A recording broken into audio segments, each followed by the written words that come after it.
Cześć, witajcie.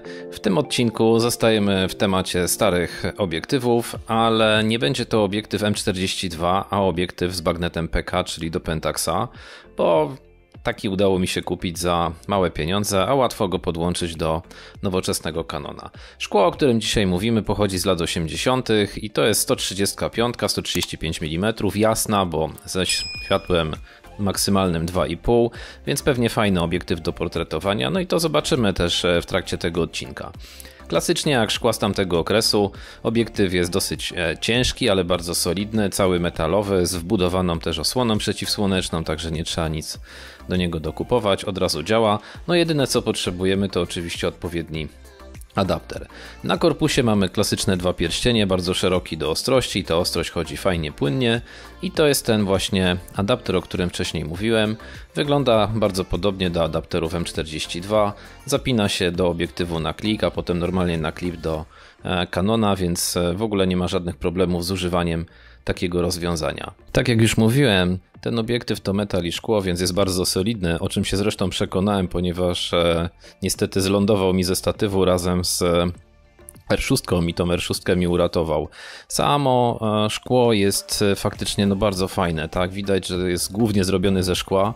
Ten obiektyw jest ta bardzo duża powierzchnia, co jest taką dość typową cechą jasnych, starych obiektywów, że one miały bardzo duże soczewki, więc myślę, że jakość zdjęć będzie też fajna, a za chwilę przejdziemy do klasycznych moich testów ostrości i zobaczycie, czy to szkło jest ostre, czy nie jest ostre. No po takumarze spodziewam się, że będzie naprawdę, może jeszcze tylko cena adaptera to około 50 zł, czyli więcej niż taki całkowicie metalowy adapter M42. Testy ostrości zacznę od środka, tu najpierw może powiększę ten środek tak za 200%, żeby lepiej było widać. No i od razu widzimy, że przy przysłonie 2,5, czyli maksymalnym otworze, to ostrość jest bardzo dobra. Ona jest trochę aberracji chromatycznej, ale nie jest dramatyczna. Dobra, przymykam do 4 i co? I jest lepiej. Jest więcej ostrości, jest też lepszy kontrast, także tutaj przymknięcie pomogło. 5,6, właściwie nie widzę jakiejś szczególnej różnicy, żeby się coś mocno zmieniło. Teraz przymykamy do 8. I też chyba nic wielkiego się nie wydarzyło. Nadal jest super ostry środek, super kontrastowy, także naprawdę jest fajnie. I 11, przepraszam. 11 wygląda dla mnie tak samo jak 8, no to 16. Tu chyba o odrobinę jest bardziej miękko, odrobinkę, ale to jest niewielka różnica. No i 22, tu już wyraźnie mamy dyfrakcję, więc widać, że coś się podziało. Dobra, no i idziemy w tej samej kolejności na brzeg i zobaczymy, co dzieje się na brzegach kadru. No to poszukam jakiegoś dobrego miejsca tu gdzieś na rogu i powiększę je też może do 200, jeszcze kawałeczek się przesunę, tak żeby było widać te cyfry. Słuchajcie, no i co? I mamy pełny otwór przysłony i ostrość nie jest perfekcyjna moim zdaniem i jest też dość ciemno, czyli mamy sporą winietę prawdopodobnie tutaj w tym rogu. Dobra, w takim razie przymykam przysłonę do 4 i zobaczmy jak to będzie wyglądało. Przy 4 winieta zniknęła, ostrość jeszcze nie jest perfekcyjna, ale jest dużo lepsza, jest bardzo dobry kontrast. W takim razie lecimy dalej, 5,6. I jak to wygląda? No i 5,6 to już mamy obraz po prostu perfekcyjny. Obiektyw ostry jak żyletka, idealny.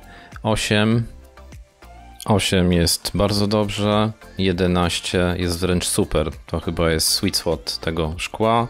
16 nadal jest spoko i 22 no wygląda już trochę gorzej, delikatnie widać dyfrakcję, ale nadal obraz jest bardzo dobry. Czyli w takich studyjnych testach wygląda na to, że to szkło w całym zakresie ostrości jest fajne, natomiast to co się rzuca w oczy to jest jednak ta spora winieta i różnica w jasności pomiędzy centrum kadru, gdzie tu mam średnią tam jasność dla bieli powiedzmy na poziomie 250, natomiast jak pójdziemy sobie gdzieś bliżej brzegu, no to ta jasność wyraźnie spada i tutaj osiąga gdzieś tam 220 może, więc to jest ta po prostu różnica wynikająca z winiety. Ok, bierzmy się za oglądanie zdjęć. Pierwsze, od czego chciałem zacząć, to kolor i kontrast, bo w takich dobrych warunkach oświetleniowych on jest naprawdę świetny. Fajne jest też rozmycie tła, ale o tym będzie więcej za chwilę. Ale widzicie, że kolory, co prawda pora roku jest taka, że tych kolorów wiele nie ma, ale są fajnie nasycone, te zdjęcia wyglądają ładnie. Jeśli chodzi o portrety, oczywiście nadaje się do tego ten obiektyw prawie idealnie, czy do jakichś zbliżeń. Wiadomo, manualne szkło, więc złapanie idealnej ostrości jest po prostu trudne, zwłaszcza przy pełnym otworze. Natomiast tak jak mówiłem, kolory i ich natężenie jest naprawdę spoko i nie ma tu żadnego problemu. Można złapać pociąg w ruchu, jak widzicie, więc różne metody są spokojnie dostępne. Natomiast bokeh jest naprawdę fajny, jest ładnie rozmyty, kremowy. Powiedziałbym, że jest nawet dość nowoczesny, szczerze mówiąc, bo nie ma takich jakichś bardzo dużych kółek w bokeh, tak jak w starych obiektywach, ale naprawdę jest przyjemny, więc można sobie tutaj fajnie gdzieś coś pozbliżać, odciąć z tła i wygląda takie zdjęcie naprawdę atrakcyjnie. Jeżeli chodzi o pracę pod światło, no to nie ma szału. Jest szybka utrata kontrastu, to będzie lepiej w filmowaniu nawet widać, ale też duża flara, tak? I to flara taka, która nie jest szczególnie artystyczna, tylko to jest taka flara, która po prostu przeszkadza.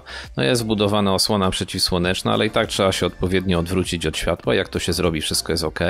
Natomiast jeżeli to słońce gdzieś tam pada na soczewkę, to flara jest po prostu dość okropna i nie ma tutaj co ukrywać.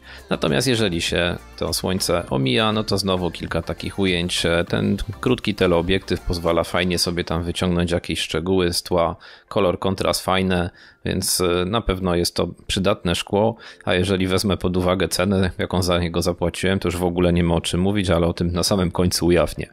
No i co, także możemy sobie pooglądać kilka takich zdjęć. Teraz jeszcze pokażę wam, jak wpływa przymykanie przysłony na głębię ostrości, żeby sobie zdawać sprawę, ponieważ to jest krótki tele, to nawet przymknięty do maksymalnej przysłony 22 i tak to tło nie będzie idealnie ostre, bo jeżeli mam blisko obiekt aparatu, no bo to jest po prostu teleobiektyw.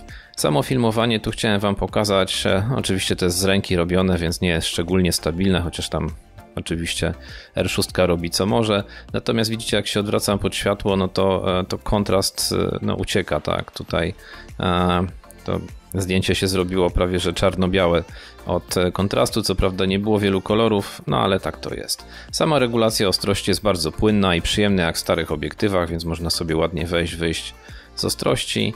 No jeszcze raz kilka takich spokojnych ujęć. Ma ten obiektyw taki filmowy look, tak? Ta flara w filmowaniu może nie jest tak przeszkadzająca jak w zdjęciach, więc można się tym pobawić. No i co? Czas na podsumowanie, słuchajcie. To szkło zapłaciłem za nie całe 100 zł, więc jest bardzo tanie. Adapter jest trochę droższy, ale przyda się przecież do innych szkieł. Więc to tyle. Myślę, że obiektywy PK to jest fajna alternatywa i możecie spokojnie się za nimi rozglądać. A na koniec, jak zwykle, proszę was o łapki i subskrypcje, żeby mieć motywację do robienia kolejnych filmów. W tym odcinku to tyle. Cześć, trzymajcie się.